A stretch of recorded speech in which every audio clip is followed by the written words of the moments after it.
Olá a todos, estamos aqui para mais uma emissão do podcast do Conselho Regional de Lisboa Pode Esclarecer. Vamos continuar as nossas conversas sobre deontologia.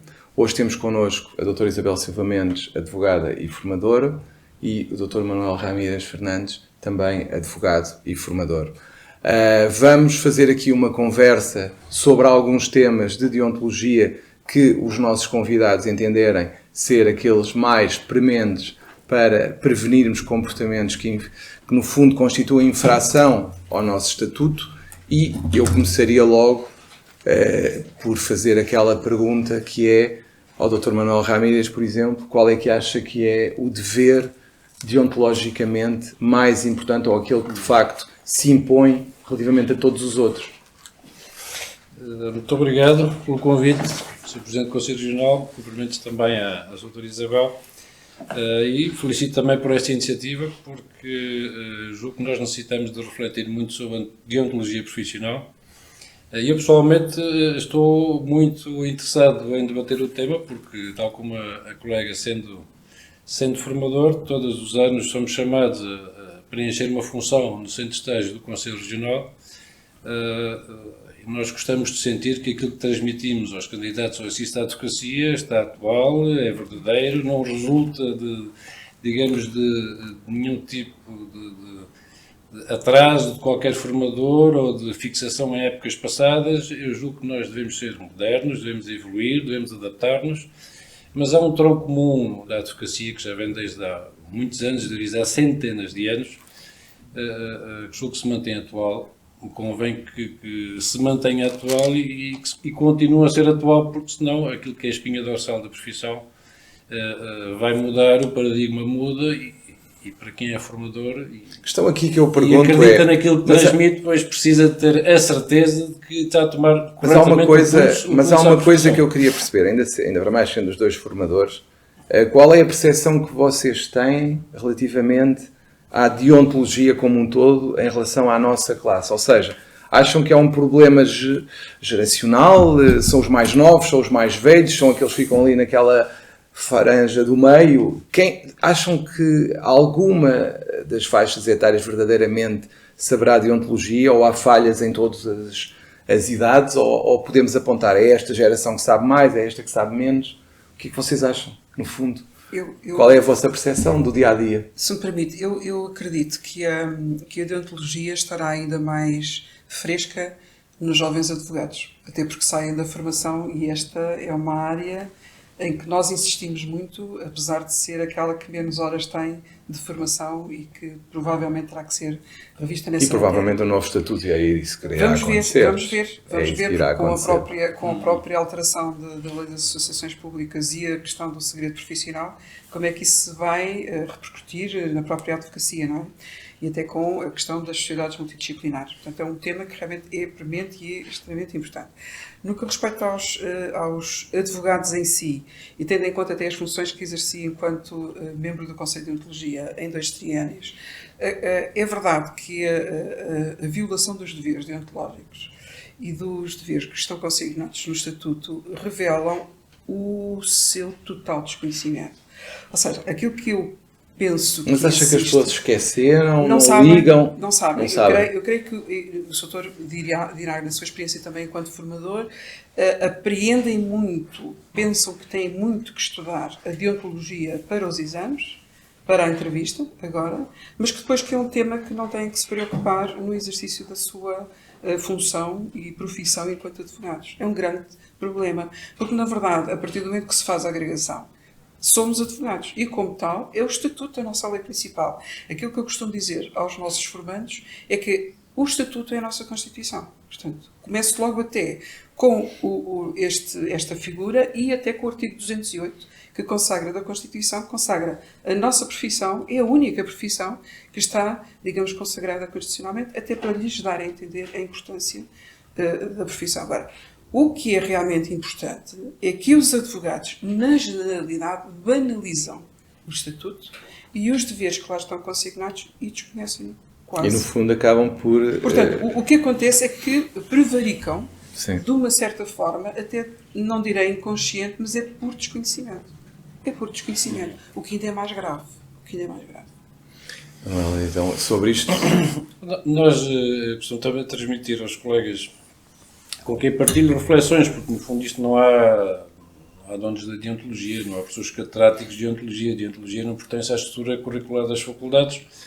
O que eu lhes costumo dizer é que eles em 30 horas não chegam cidadãos... Mas tu achas que as não pessoas... chegam cidadãos com uma formação e em 30 horas ficam cidadãos deontológicos e completamente... Acho que nós devemos continuar a alimentar, como diria o Dr. Valério Bexiga, o nosso colega algarvio, a utopia de que a Ordem só admite no seu seio os candidatos ao exercício que professam e seguem os seus princípios. Temos que alimentar e nunca desistir aquilo que ele considera ser uma utopia. O que eu digo aos colegas é muito simples. Perdão. Eles têm uma estrutura ética que já vem com eles, digamos, e já são adultos. Estás a falar de educação, quase. Certo, e que nós fazemos a guerra central e chamá-los a atenção por uma questão muito simples. Não é uma opção deles ter e adotar determinado comportamento. Se eticamente já têm esse alinhamento, será uma coisa absolutamente natural advogar dentro dos princípios que regem o exercício da profissão. Se não tiverem boa altura para refletirem se é esta a profissão que querem fazer, porque não é uma opção ter um comportamento deontológico, o Estatuto é uma norma jurídica, ele impõe-se. E tem normas que, de facto, por muito que possamos concordar ou não com elas, elas balizam o exercício da profissão e vão todas enraizar em algo que nós temos de ter consciência. Como a doutora Isabel já disse, nós temos uma função. Isto é uma profissão de interesse público. Nós não podemos querer o melhor dos mundos, que é ter as prerrogativas constitucionais e legais que são associadas ao exercício da advocacia, gostar delas, mantê-las, mas ao mesmo tempo querer desempenhar a profissão como se fosse uma profissão puramente mercantil, porque existem limites, mas tu achas, limites para poder exercer profissionalmente a advocacia, a que as atividades mercantis não são minimamente sensíveis e eles têm que ter consciência disso. Mas tu achas que as pessoas, que os nossos colegas, todos sabem que a deontologia tem um objetivo? Achas que as pessoas percebem porque é que nós temos normas deontológicas? Qual é a base, qual é a razão? Ou acham que aquilo está ali só porque sim? Eu tento simplificar e nós vemos colegas mais jovens, eu gosto imenso de partilhar essas reflexões com eles, porque até tenho o feedback do sentir desta geração. E aprendemos muito com aqueles sorrisos monolísicos, quando dizemos alguma coisa que eles acham, este formador deve viver noutro planeta e tal, mas fazem um sorriso, digamos, até irónico. Vamos aprendendo e vamos tentando que eles exteriorizem o que estão a pensar, para fazermos um debate. Eu digo-lhes uma coisa muito simples. A deontologia são eles. A deontologia da classe é feita pelos advogados, é cumprida pelos advogados ou incumprida pelos advogados. Não basta dizer que isto está muito mal, eles é que têm que fazer opções, autonomamente. Eu digo, não pensem como eu, questionam o que eu estou a dizer. Têm que fundamentar dentro do Estatuto aquilo que estão a pensar. Portanto, não se limitem a fazer um sorriso ou a revirar os olhos, debatam comigo aquilo que... E chegamos a uma conclusão muito simples. Eu pergunto se tivesse que aconselhar um advogado, a uma mãe, a um irmão, a um pai, a alguém que nós temos uma imensa consideração, qual é o perfil do advogado que quer aconselhar? E vamos ao Estatuto e vemos que há artigos que todos revêem o advogado que queremos para nós e para os nossos. O advogado da outra parte é sempre um advogado muito vigarista. O nosso advogado é sempre um advogado muito bom, porque nós queremos ganhar. E o advogado tem que ser imune a estas paixões dos clientes, tem que estar preparado para profissionalmente conseguir perceber a circunstância de cada cliente e não se misturar com ele.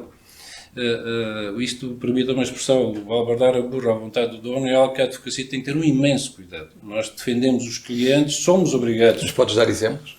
Em que haja essa ultrapassagem da linha? Ou seja, eu pedia-te exemplos em que tu tenhas na tua vida diária verificado situações em que há, por exemplo, o desrespeito de colegas, casos práticos mesmo, desrespeito do tribunal, para que as pessoas saibam, para não estarmos aqui a falar num vazio, isto não se pode fazer, ou não se deve fazer, por exemplo. Dou-te vários exemplos muito práticos, muito recentes, muito correntes, alguns deles graves, outros menos graves, mas todos eles demonstram, como dizia a doutora Isabel, essencialmente um desconhecimento. Não vou mover nenhum processo de intenções que já, digamos, como que uma intencionalidade quando se faz. Eu diria, sobretudo, uma vontade de agradar a um conjunto de valores que não são os valores deontológicos, não necessariamente para enfrentá-los. Outros, de uma forma intencional. Não vamos estar com outros, não acreditam mesmo, não sabem que está lá a norma, mas não lhe dão valor. Não lhe dão valor. Isso depois transmite-se aos estagiários, porque já às vezes estou em julgamento com colegas mais antigos e há pouco tempo tive com um colega de curso, em julgamento, que se fez acompanhado de colegas estagiários, obrigou-me a empreender a audiência de julgamento a dizer que, de facto, estava a dar um péssimo exemplo ao colega que o acompanhava, porque demonstrou um total desprezo por segredo profissional, já tinha demonstrado anteriormente um Por exemplo, como é que ele o fez? Por isso, simplesmente, entendo que as conversas que eu tenho com ele podem ser transmitidas ao Sr. Doutor Juiz sem sequer me ter autorização. Não é que eu tenha qualquer problema em partilhar com a magistrada as conversas que tenho com ele. Nem tenho qualquer problema, nem se revela qualquer problema. Mas telefonemas? Estás a falar de telefonemas ou mails? Audiência, não, mas mails ou telefonemas que ele divulgou? Conversas que temos no corredor, seja antes das sessões, seja após a audiência de parte, porque estamos em sede de processo laboral. Infelizmente é o exemplo que eu recorro mais, porque é o foro que eu frequento mais. E a própria audiência de parte, que é uma audiência para se obter uma solução consensual entre os advogados, está desenhada para isso, entre as partes, está desenhada para isso. Não é admissível que um advogado, depois de haver um trabalho entre colegas a tentar compor o litígio, que de resto é um dever profissional, depois revela abertamente todos os estados de alma que lhes foram transmitidos. Não pode revelar. Sim. Não pode, pelo menos, sem pedir autorização ao colega. Sem pedir autorização ao colega, não pode revelar. Claro. Há uma coisa que eu tenho assistido enquanto presidente e que, de facto, às vezes choca-me um pouco. Há uma noção das pessoas que podem, por exemplo, revelar mails em peças processuais e depois vir pedir dispensa de sigilo. Eu tenho assistido, né, no meu exercício, a situações destas, mais do que o que eu achava normal. O que é isto? Porquê é que isto acontece? Eu creio que isso só se justifica, o colega dirá, mas eu creio que isso só se justifica com o pleno desconhecimento do Estatuto. Portanto, ou a formação falhou, ou o formador não insistiu nesta matéria que é fulcral para nós, advogados, porque, na verdade, tudo o que é correspondência entre advogados, se nós dissermos é confidencial, é uma exceção ao sigilo profissional. E quando os advogados praticam esses atos a posteriori, é o desconhecimento total, porque efetivamente isso até pode ocorrer em situações excepcionais. Não é? Quando realmente é a defesa dos interesses do cliente, da dignidade, e em que realmente, por exemplo, à boca do tribunal, um advogado é instado pelo Mas não é num articulado. Não é no articulado, nem é a posterior a comunicação que me referiu agora. Portanto, a troca de correspondência entre advogados, quer dizer, ou as chamadas negociações mal-humoradas, os acordos que previamente se fazem e que depois que não se concretizam e depois a outra parte aplica ou junta essa correspondência nos articulados como meio de prova para provar, enfim, aquilo que ele entende. Mas já agora, se me permite, eu gostava de dar também até como exemplo uma situação, enfim, infelizmente caricata, e que creio que a nós que estamos nos tribunais e nas salas de audiências muito nos entristece quando encontramos colegas que realmente não desconhecem o Estatuto e a praxis até da própria profissão. Estava há dias no campus e em sede, enfim, no decorrer do julgamento, uma das nossas colegas, representante da outra parte, diz-se para o juiz: meu bem, meu querido. É evidente, eu confesso que realmente a linguagem brasileira e o sotaque brasileiro enfim, tem a sua beleza. Musicalidade, tem a sua musicalidade. Mas, na verdade, aquilo que eu, e já agora permitam-me que introduza este tema, claro, é que há que ter muito cuidado no que respeita à integração dos advogados que não são, digamos, formados pela Ordem dos Advogados Portugueses a nível do seu estágio. Ou seja, se nós já encontramos dificuldade nos advogados que ingressam na Ordem enquanto tal, após a formação que é obrigatória no estágio, que é a formação teórica e a formação prática, acompanhada por um patrono que, à partida, tem a função de, digamos, acompanhar o crescimento e a formação do advogado na sua prática, quer no cumprimento das leis, quer na praxis. O advogado estrangeiro, e vamos enquadrar o advogado brasileiro enquanto tal, apesar do acordo de reciprocidade, também devia ter, digamos, uma fase de integração passando pela própria ordem com uma certa formação. E isto não é porque eu estou a dizer, é porque é a prática e, na verdade, aquilo que os advogados brasileiros têm no seu país como praxis no tribunal é completamente distinta. Por exemplo, eles não usam toga. Aliás, toga no Brasil é aquilo que os juízes usam, que é a nossa beca. Tanto que eles chamam de beca à toga e nós chamamos. Não usam a toga. Por outro lado, quando entram numa sala de audiências pela primeira vez, eles não têm a noção do seu posicionamento e ficam muito, enfim, atrapalhados. Porque, como nós, também querem fazer boa figura e querem desenvolver bem o seu patrocínio. Agora, há desde o conhecimento do próprio formalismo dos códigos, das leis, etc. E o próprio relacionamento com os advogados. As próprias regras éticas e ontológicas portuguesas são completamente distintas do Brasil.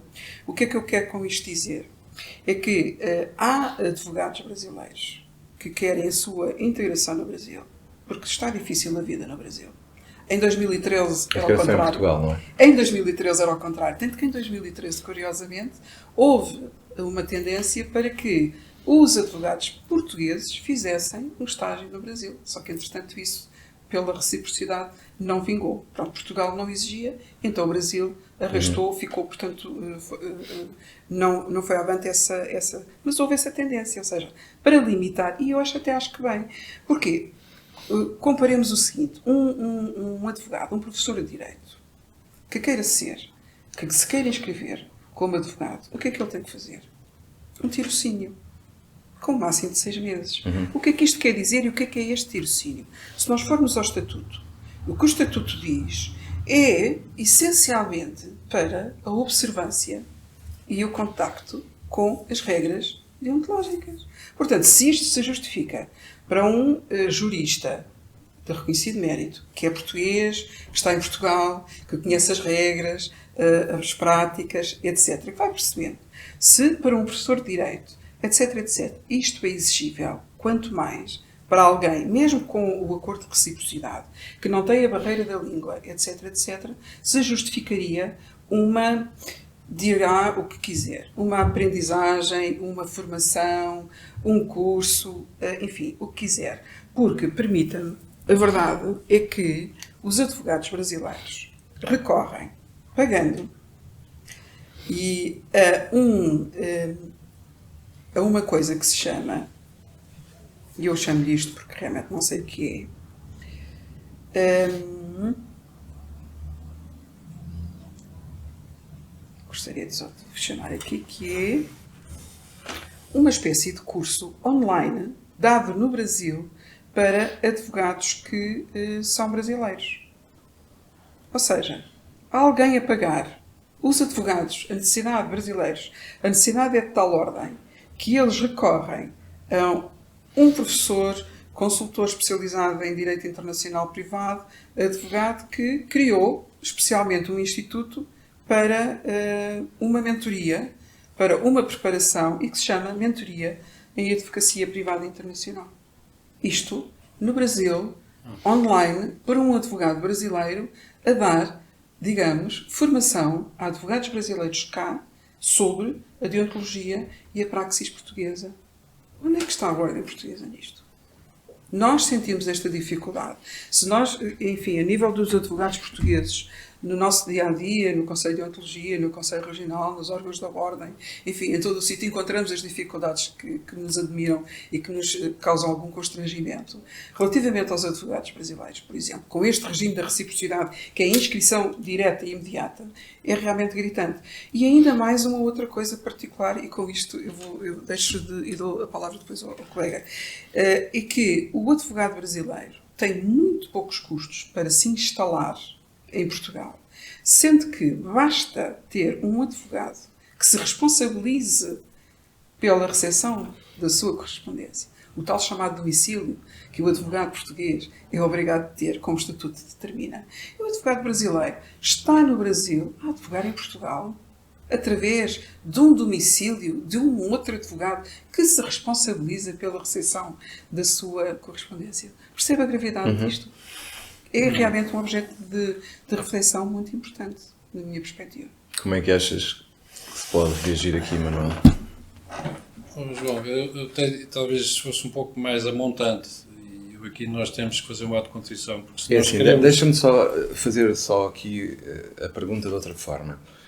Por exemplo, eu se comprar um software estrangeiro, naturalmente, se o quiser aplicar em Portugal, vou ter que fazer a integração, a localização do software.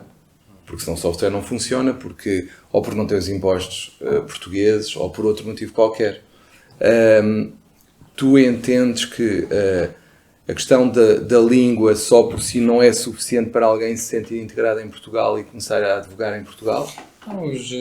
Os colegas brasileiros, como a doutora já referiu, têm, em algumas áreas da deontologia, uma formação diferente, uma cultura diferente, mais americana. Por exemplo, na área dos honorários, tal como na América do Norte não é proibida a cota litis, por exemplo, quando damos essa matéria aos colegas brasileiros e sul-americanos, latino-americanos, não portugueses, mais cedo ou mais tarde revelam, mas lá é o que se faz, como quem diz, de facto, a dar aqui uma ideia que eu percebo, tem que ser explicada, mas a praxis forense no país de origem é uma praxis diferente, portanto, até a regra.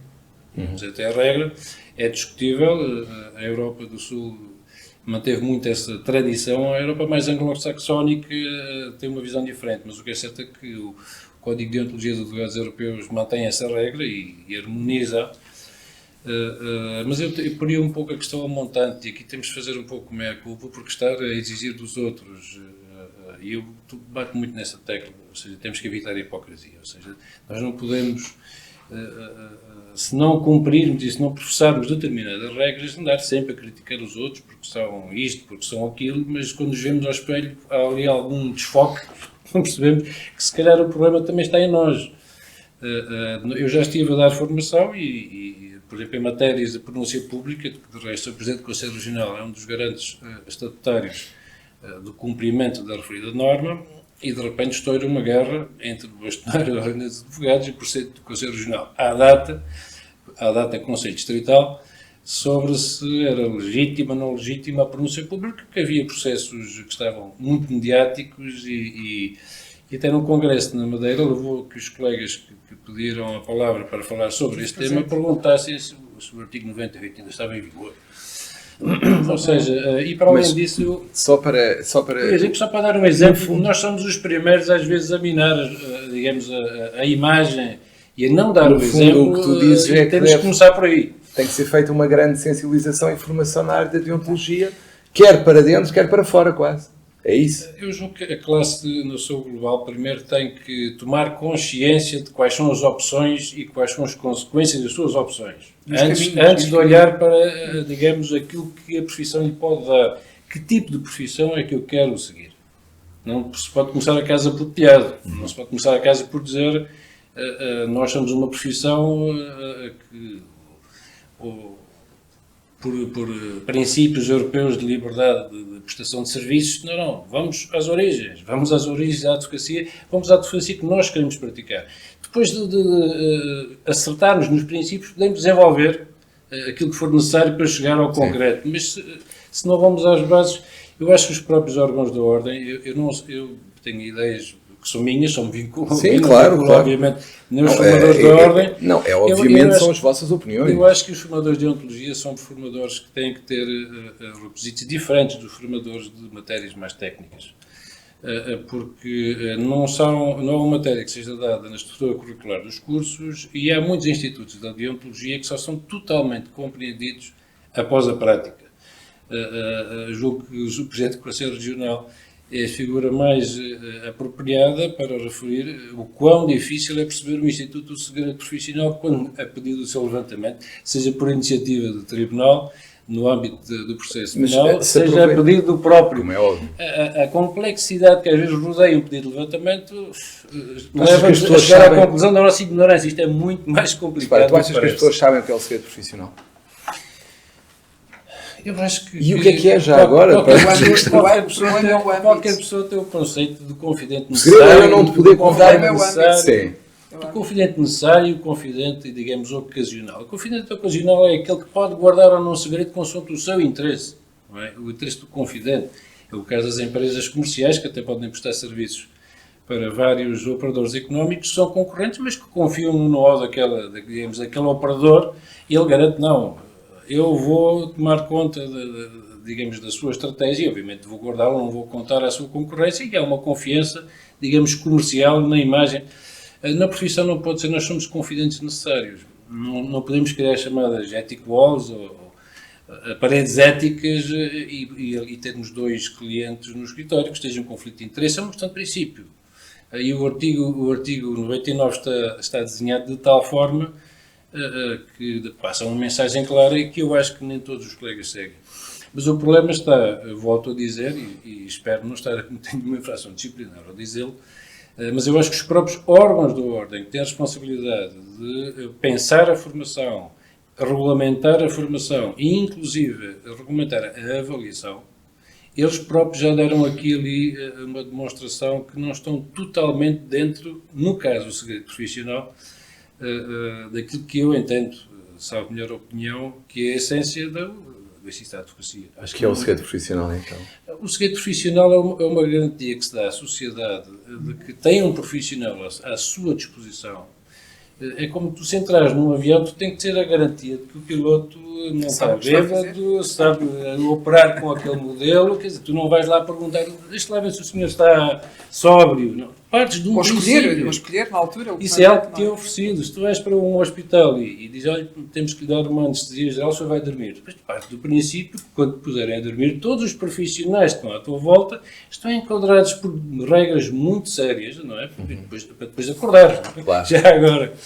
Quando vais a um advogado, tens que ter a mesma garantia. O artigo 45 do Código de Processo Civil, como cada vez mais exceções, enquadra o mandato forense e tem que dar aos cidadãos uma garantia de que, quando contrata um profissional com aquela cédula profissional, ele tem determinado perfil. Há certas zonas que não são a opção dele ser de uma forma ou ser de outra forma. Porquê que é assim? Que eu acho que às vezes as pessoas nem sequer isso percebem. Mas percebem, porque eles vão pôr nas mãos desse profissional, tal como... Não, mas eu estou a falar do advogado. Se o advogado percebe porque é que esse dever existe. Tem que perceber, nem sempre percebe. Pois essa é a questão. Gosta mais da posição, digamos, da posição profissional que tem relativamente ao seu cliente, os eventuais rendimentos que daí possam vir, a eventual projeção que daí possa vir, a projeção social, económica. Não pensa, tenho aqui alguém que só pode aceder a um bem fundamental de qualquer sociedade democrática, que é o acesso à justiça, através daquele profissional. Ele não tem hipótese, ele não pode ir para o tribunal diretamente fazer valer a sua proteção perante o magistrado, exceto nos casos, e mesmo o próprio acesso ao direito. Sem advocacia não há acesso ao direito. É um pilar, juntamente com a segurança social e com o Estado, é um pilar do acesso ao direito. Os colegas primeiro têm que absorver essa responsabilidade da profissão que abraçam e percebê-la. Se depois conseguem ser economicamente muitíssimo eficientes, eu fico contente com isso, mas esse não é o ponto de partida. O ponto de partida é a responsabilidade social da função. Esse é aquele ponto de partida. Por isso, como a doutora Isabel disse bem, costumo dizer aos colegas que o nosso segredo profissional, ainda que existam outros, é um segredo profissional especial. Porque é o único que está associado à administração da justiça, sem o qual não se preenche a função justicional. Se um médico faltar ao seu segredo profissional, pois, de facto, viola dados pessoalíssimos e íntimos, mas não há um problema de fundo com a profissão, nem com o... Eu queria lançar... Mas há um problema com a justiça. Sim, se tirar esse valor, ou se ofender esse valor à advocacia. Mas considerando que, se calhar, é preciso ser mais concreto, exemplos que acham que são aqueles mais comuns, os que mais vezes têm assistido, de violação do sigilo. Que situações é que são mais frequentes acontecer no vosso dia-a-dia que, de facto, os advogados violam e muitas vezes nem se apercebem que o estão a fazer? Deixe-me só aqui introduzir, já vou responder ao seu desafio, mas deixe-me só aqui acrescentar uma pequena diferença do comportamento dos advogados. A reserva é tão importante para o cidadão e que seja assegurada pelo advogado, que certamente haverá cidadãos que recorrem ao advogado e não queiram que o seu assunto e o seu nome venha para a praça pública. Portanto, enquanto há advogados que, por várias razões, badalam os seus clientes, violação de segredo profissional, os seus processos, violação de segredo profissional, o que é que lá consta? Violação de segredo profissional. Portanto, enquanto, de uma forma até descarada, venham para as redes sociais, venham para os mídia dizer o que é que se passa, ou comentar aquilo que o advogado faz, ou que fez, ou que devia fazer. Portanto, interferência no trabalho do advogado. Cada um de nós tem uma estratégia. Eu costumo dizer que é como um jogo de xadrez. Portanto, poderemos aparentemente estar a dar alguma peça a comer, mas se calhar estamos a fazê-lo com alguma razão. Portanto, todos nós sabemos o que é que estamos a fazer e preparamos a estratégia do nosso processo. Mas só dizer-lhe o seguinte, há clientes que querem a preservação de todo o segredo, inclusivamente do seu processo, e inclusivamente que estão num processo qualquer. Vou-lhe dizer o exemplo em que nós representámos há uns tempos uma determinada entidade que estava muito badalada e procurou-nos precisamente pelo segredo e pela forma como se tratam as coisas. Porque podia ser um aproveitamento até de, digamos, de elevação de publicidade, até licitação autorizada pelo cliente, etc, etc. Mas não. Portanto, ou seja, há determinadas coisas que nós precisamos que fiquem no recanto. E o advogado é um garante disso, se quiser, e se o cliente também o quiser. Mas, essencialmente, nós devemos dar ao cliente esta segurança. Tudo aquilo que nos traz, aqui fica e não será revelado. Exemplos práticos da violação do segredo profissional, que o doutor já abordou, nomeadamente a correspondência, as negociações que sejam malgoradas, por exemplo, a negociação dos créditos. Deixa-me só fazer uma pergunta, já agora, que é, nas negociações eu tenho assistido e o que eu noto muitas das vezes é que há uma tentativa de aproveitamento da posição negocial da outra parte, do que é dito pelo advogado da outra parte, para tentar de alguma forma influenciar o desfecho da causa. Ou há outras razões que possam levar a isto. É porque o que eu sinto às vezes é que os colegas ficam tão entusiasmados com a possibilidade de criar ali uma situação de vantagem processual que parece que esquecem o dever de sigilo, ou não? O doutor creio que me acompanhará. A praxis e aquilo que nós aprendemos na prática, e voltamos novamente à exigibilidade de o advogado ter alguém, o tal tirocínio, para aprender. A prática exige aquilo também que não está no Estatuto. Há regras que não estão no Estatuto. Nomeadamente, os contactos prévios com os colegas. Quando nós vamos, por exemplo, apresentar uma contestação de uma peça processual, em que o nosso cliente é o réu, por exemplo, é vulgar, pelo menos da minha parte, ainda pratico isso, ligar, telefonar para o colega, não é escrever um e-mail, é ligar para o colega primeiro, caso me atenda, e dizer ao colega, vou representar fulano tal, na ação que o doutor é mandatar, e vou apresentar a contestação, na eventualidade de não chegarmos aqui a um acordo. Ou seja, o colega fica logo a saber quem sou, o colega fica logo a saber que realmente há aqui uma perspectiva de até um potencial acordo, etc. Agora, entre a apresentação da contestação, por exemplo, e este intervalo, pode haver até negociações entre nós. E os casos das negociações das dívidas. Representamos uma financeira, por exemplo. A financeira, como sabes, impõe, de certo modo, determinadas regras e apresentamos, portanto, essa é a nossa cliente. O contacto com o devedor é perfeitamente normal entre o advogado e o devedor, porque não se sabe se tem ou não tem mandatário e, à partida, não terá. Portanto, o facto de nós podermos acordar a forma da resolução daquele conflito extrajudicial antes de se intentar a ação é perfeitamente normal e até aconselhável. Agora temos o outro colega da outra parte que nos vem dizer alto lá, não fala com o cliente, só fala comigo, isto, aquilo e aquilo outro. E, portanto, nós até falamos. Tudo quando se fala, até por cautela, começa a ficar reduzido a escrito. Por cautela. E porquê? Porque, na verdade, muitas vezes, o que nós transmitimos ao colega, mesmo que não fique sob reserva de sigilo profissional, é deturpado em relação ao cliente. Porque entra aqui um outro fator. A necessidade de o advogado dizer eu sou o melhor advogado, eu sou o melhor advogado do que aquele, ou eu vou conseguir resolver-lhe a questão, ou a promessa de que aquilo que deve não vai ser pago porque vai arranjar subterfúgios. Isto acontece. A violação do segredo profissional nestas negociações.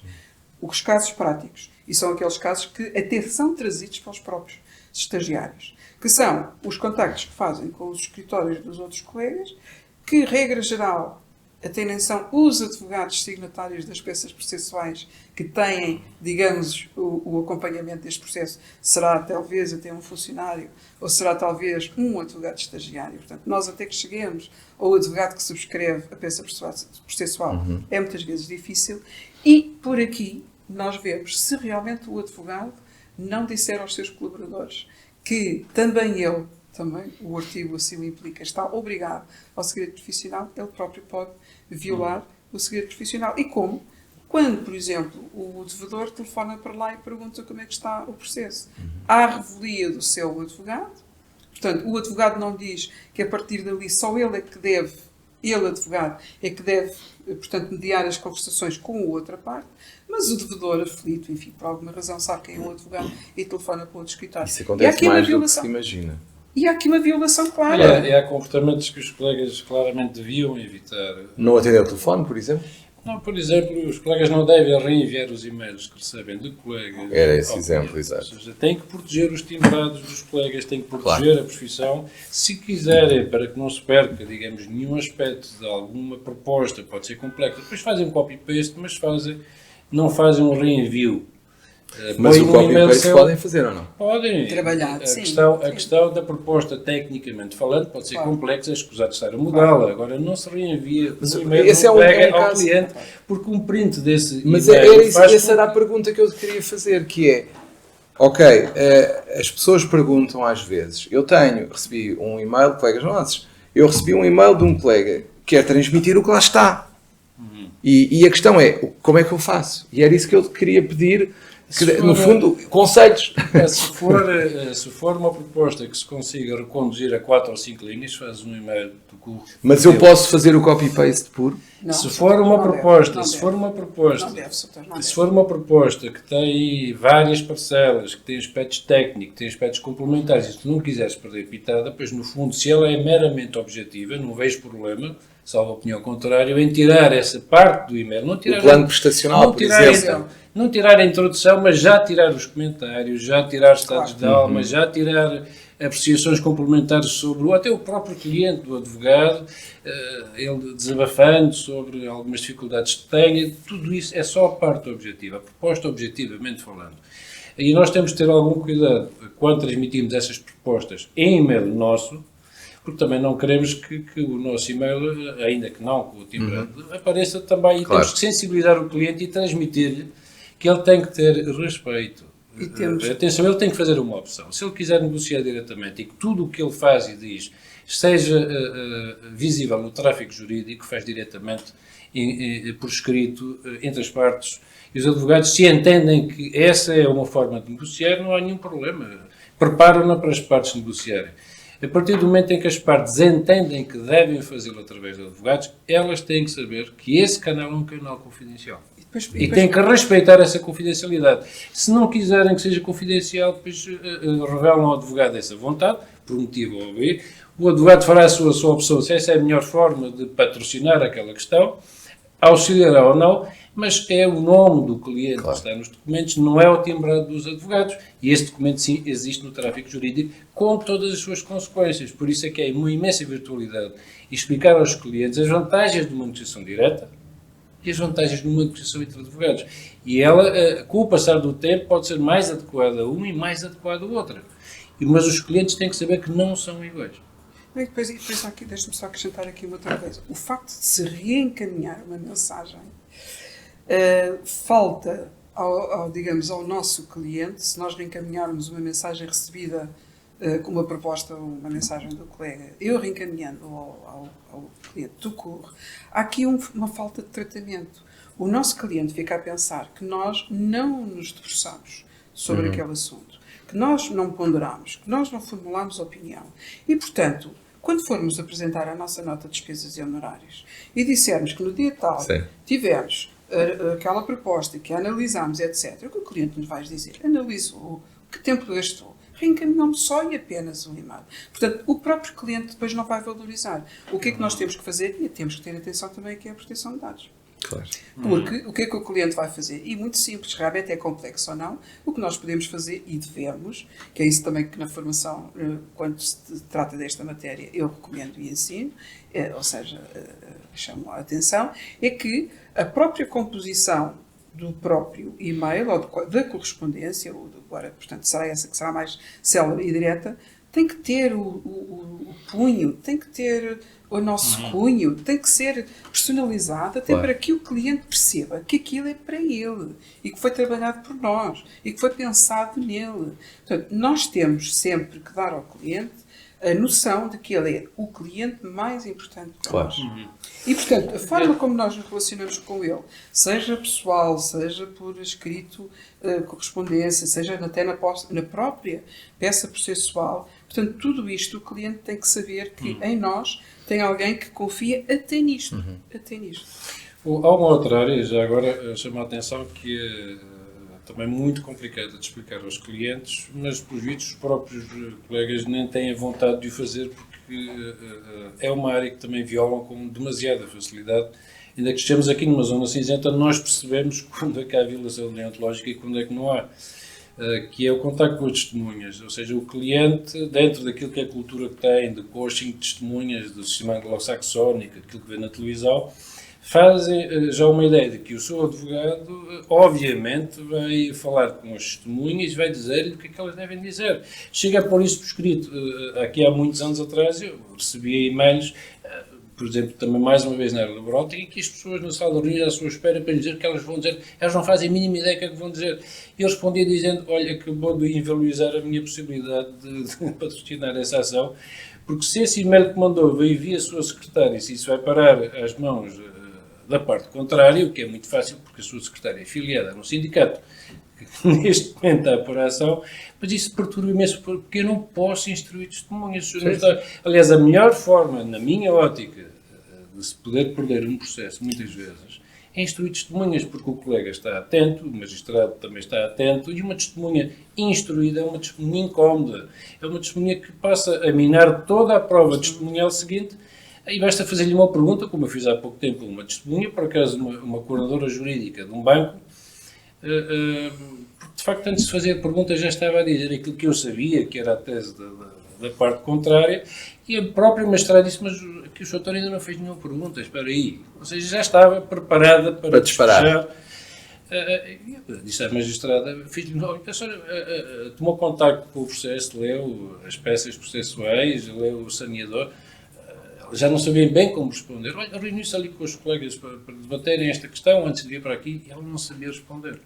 Ela não queria responder. Não é que haja nenhum problema em o advogado reunir-se com as testemunhas, se for no sentido unidirecional. Vai-me fornecer informações, vai-me esclarecer do que eu necessito saber. Sim. Eu não posso ir ouvir as testemunhas sem saber qual é o seu posicionamento relativamente à matéria. Esse é o objetivo, é só saber que factos é que sabem. Há aqui uma linha muito fina entre recolher informação e passar a influenciar. A cautela é melhor nada fazer. E por isso é que eu digo aos colegas, se quiserem uma boa estratégia para terem testemunhas convincentes, mesmo que num ou dois aspectos o depoimento não seja favorável, depois isso só dá credibilidade aos outros aspectos todos em que ele é favorável. Claro. Uma boa estratégia para ganhar o processo é não instruir testemunhas, para além desse pormenor que somente de importância, que está estatutariamente proibido, não é? E é isso que eu tento transmitir, que a melhor forma de comercialmente exercer a advocacia é deontologicamente, porque por muito proficiente técnicos que sejamos, ninguém quer um advogado em quem não confia, porque mesmo que seja um professor catedrático nas matérias, a melhor forma de convencermos um juiz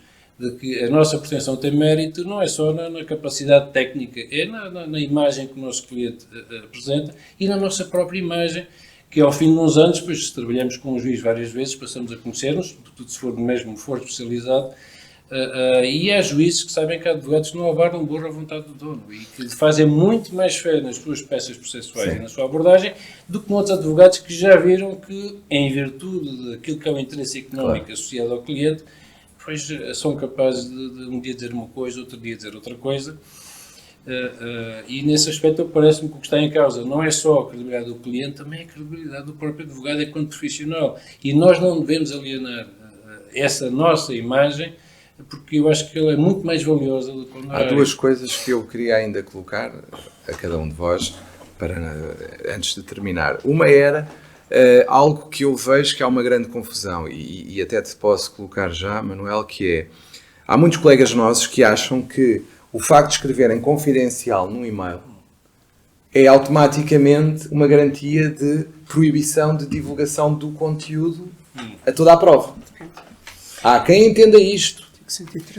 Isso é uma matéria também. E eu gostava Os próprios órgãos da ordem, às vezes, não, felizmente, os presidentes dos conselhos regionais, porque pela sua função de garante do segredo profissional, pelo menos em primeira instância, essa confusão é uma confusão muito clássica, saiu até no último exame de 7 de dezembro de 2022, da agregação à ordem, e o teor das respostas, pelo menos os exames que foram dados a corrigir e dos recursos que me foram dados a apreciar, revela o total desconhecimento. Ou seja, eu fiquei muitíssimo preocupado, mas muitíssimo preocupado. Mas o problema dessa matéria, e com isto não quero estar a entrar em questões internas, mas é preciso também dizê-lo, quem induziu este tipo de problema foi a própria hipótese e a própria grade de correção. Ou seja, houve uma falta de reflexão que induziu, numa matéria de primeira importância, e que devia haver um cuidado extremo, sobretudo de natureza deontológica, não de natureza processual ou de qualquer outra ordem de razões, não houve um critério deontológico a motivar quem elaborou aquela questão. E as respostas foram todas num sentido que eu acho que não deve ter havido uma única resposta certa em todo o país. E as respostas mais certas, na minha ótica, e salvo melhor opinião, muitas vezes não iam no sentido de direito de correção. E tem a ver com a possibilidade de aplicação no foro cível do regime de levantamento ou de pagamento com quebra do segredo profissional que está desenhado para o processo penal. A possibilidade de ser aplicado no foro cível é uma possibilidade restrita, pela própria natureza das coisas.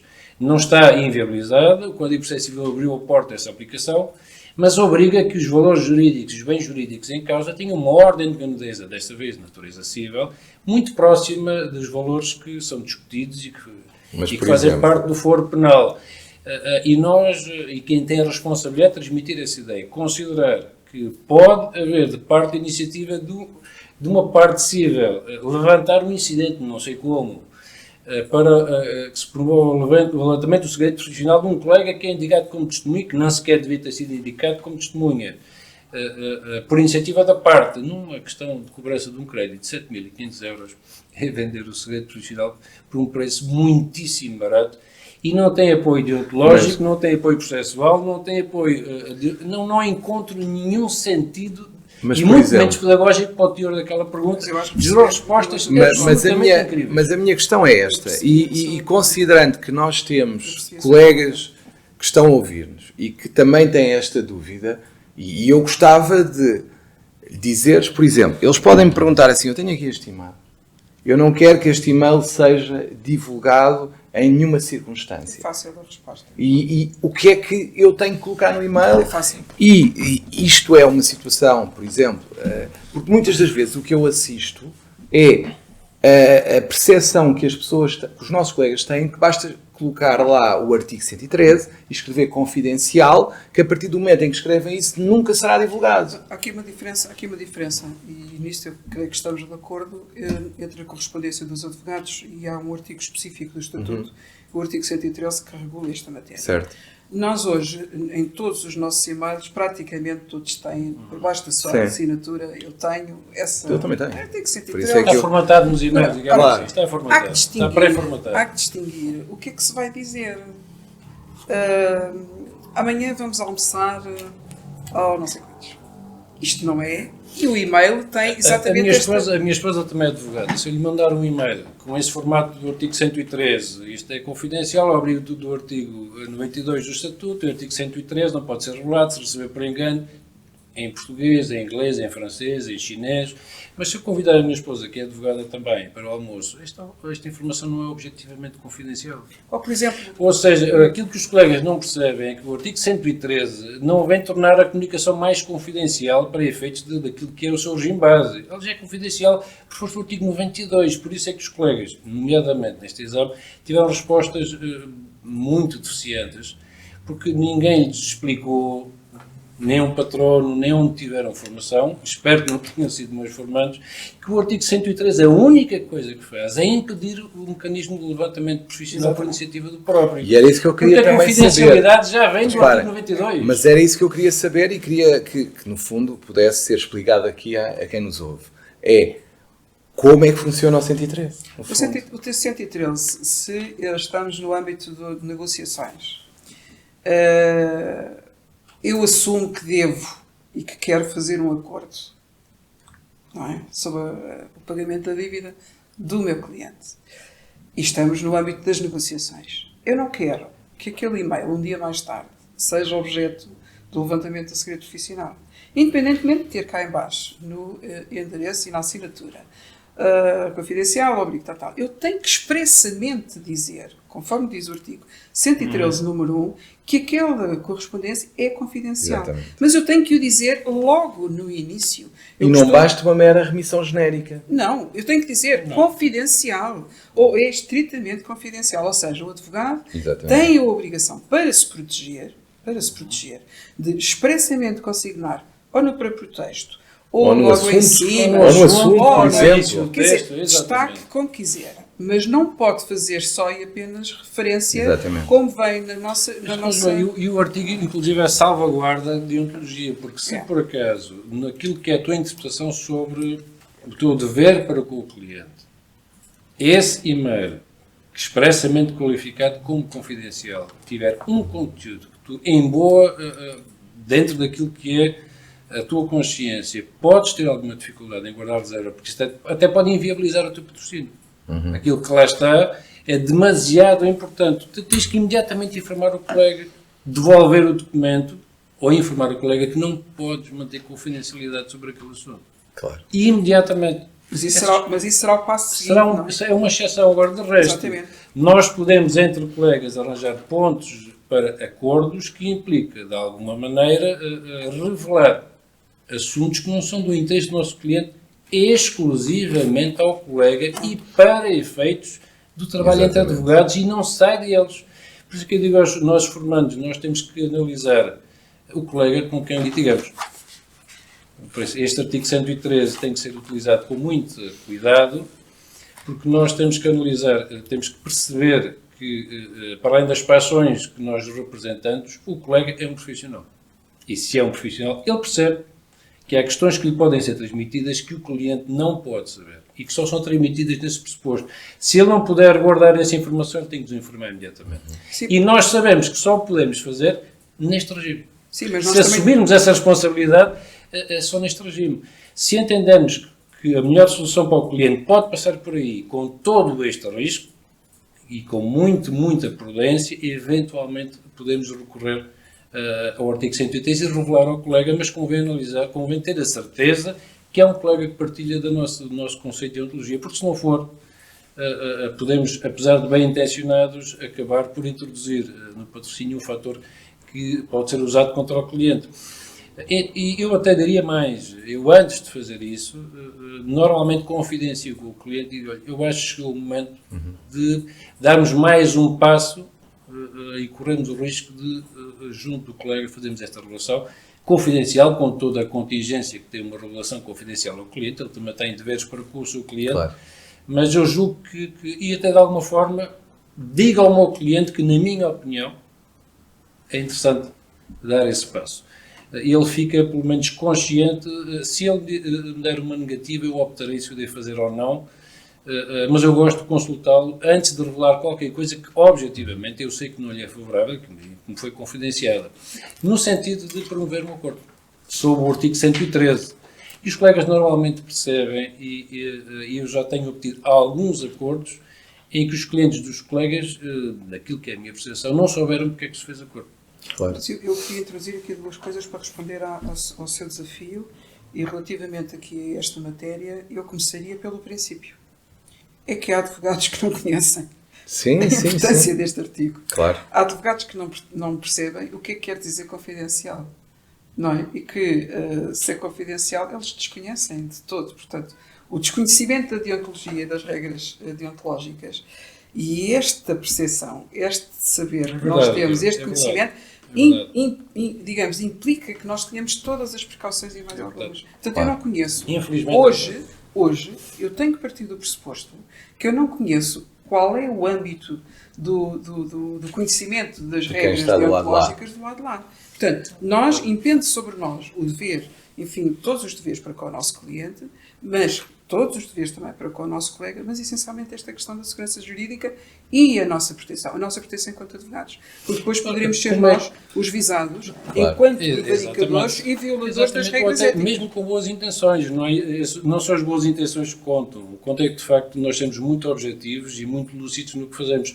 Como é que nós conseguimos convencer, dentro daquilo que é a temática mais faturante entre a advocacia, a magistratura social e do Ministério Público, que é a questão do segredo, como é que nós conseguimos convencer uns magistrados judiciais de que o segredo do advogado não existe no tráfico jurídico para efeitos de prova, que é a regra e deve-se manter, é em todos os códigos têm essa regra.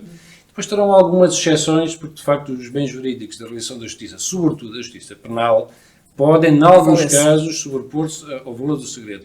Mas isso a própria ordem já disse que o segredo não é absoluto, como é óbvio. Aqui os conselhos regionais, de uma forma quase automática, levantou o segredo em caso do advogado ser constituído arguido, nos casos em que é necessário para ações de cobrança de honorários, em vários casos é quase que automaticamente associado ao pedido de levantamento de uma concessão. Mas como é que nós conseguimos convencer os magistrados que de facto respeitem esse nosso valor essencial quando nós somos os primeiros a atentar contra ele? Arrolamos como testemunhas colegas que nós sabemos, só tomaram conhecimento das questões por via de serem advogados, e obrigamos a que seja o magistrado judicial aos costumes a perguntar o que é que o senhor sabe das partes. Foi meu cliente aqui há uns anos.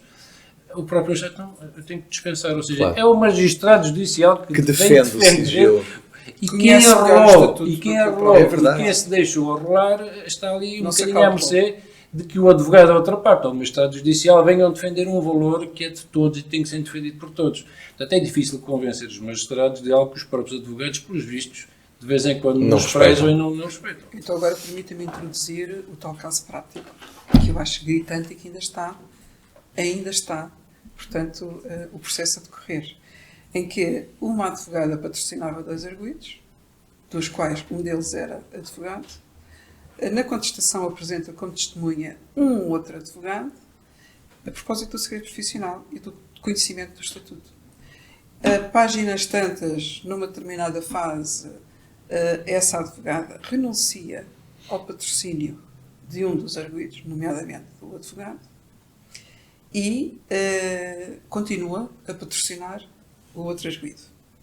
Podemos ver qual é já a violação do dever que aqui está, que é o conflito de interesses. Portanto, deveria ter renunciado. Devia ser o arguido economicamente mais favorável. Pois, não sabemos, doutor, não sabemos. Isto tem contornos realmente muito estranhos, que é até um exemplo paradigmático que eu apresento na formação. Que, aliás, apresento no princípio, que é para depois, no final da formação, conseguirem já detectar o que é que ali está. E agora, o que ocorre de muito interessante é que, entretanto, a testemunha, que era a advogada, assume o mandato do outro arguido, que é advogado, e que deixou de ter a outra advogada como sua patrona, como sua mandatária. Completamente. Mas, Total desconhecimento. a testemunha, mas é muito desconhecimento junto. É.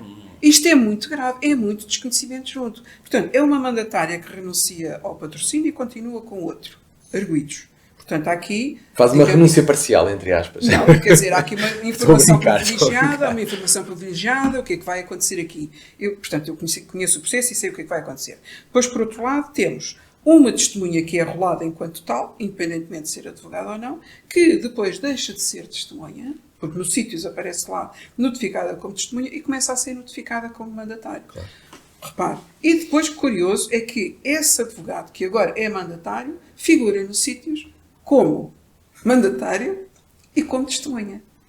Acho estranhíssimo, porque isto é uma coisa que já decorre. A tirar um print desse Eu gostava. crime para ver, porque eu não conheço nenhum é estranhíssimo, advogado. é estranhíssimo, tanto que, Também não.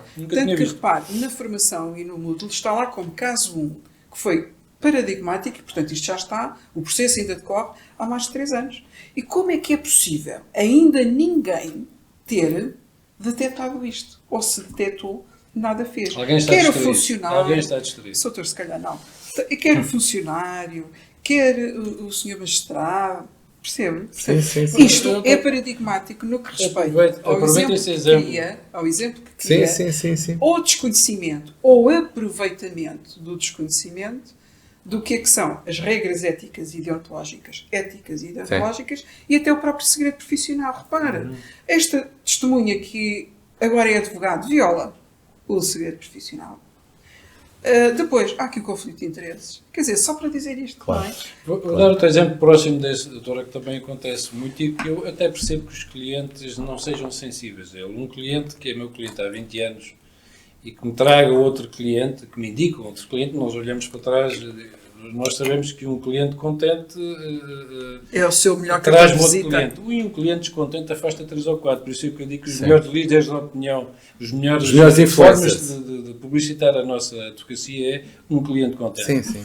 Se traz por exemplo, para constituir uma sociedade, mais 2 ou 3 amigos, se ele me traz pela mão essas pessoas, e ele já me conhece há 20 anos, e se no decurso normal da relação societária eles se zangam por questões societárias, mas que acabam por ter a ver com interesses individuais, bom rigor, os 3 foram meus clientes, e depois se zangam, o meu cliente que me conhece há 20 anos, os outros praticamente conhecem mal, depois agora temos que ir para cima dele, e disse, não posso ser responsável, e a culpa não é minha, a culpa é tua, tu é que os trouxeste ao meu escritório. Claro que sim. Eu posso continuar a patrocinar-te, até os posso patrocinar a eles, Mas não contra os pode ser outros. nesta questão nem nada que tenha conexão com questões em que eles já foram meus clientes particulares. Eu fico a olhar para mim muito ofendido. Então, mas este indivíduo conhece-me há 20 anos e agora sabe que estes malandros me fizeram isto e aquilo. Ele melhor do que ninguém sabe que eles são os malandros e não vem ajudar. E eu tenho que ser um pouco pedagógico com os clientes e dizer, para explicar. Esta é uma questão profissional e não uma questão de eu não achar que tu tens razão. Eu estou proibido de advogar contra estes clientes em matérias, mas que a culpa não é minha. Tu é que os trouxeste aqui para o escritório, eu não os conhecia. Nessa temática, eu não te posso ajudar, eu não posso ser tua testemunha, está tudo segredo a sigilo profissional, e eu não posso ser teu advogado nem deles. Claro. Sr. Doutor, mas isso é a perspectiva do advogado com o cliente, a relação do advogado com o cliente. Mas aqui estamos no âmbito do advogado com o advogado, Sim.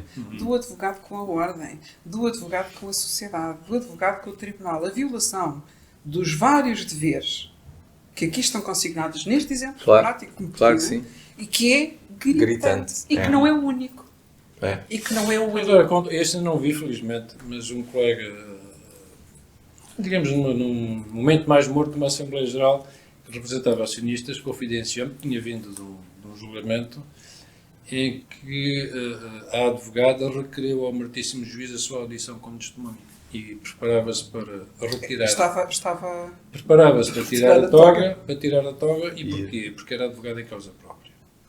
E preparava-se para tirar a toga para se sentar no lugar próprio e requerer... Depoimento de parte?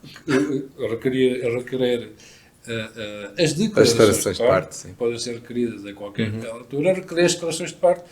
E o colega, e dizia ele disse, olha, eu não tive reação porque aquilo tudo parecia tão obstruso que eu nem sei o que é que havia de dizer. Fiquei à espera que o doutor juiz, por isso simplesmente, e mais uma vez se percebe aqui como é que é possível. Falta de noção.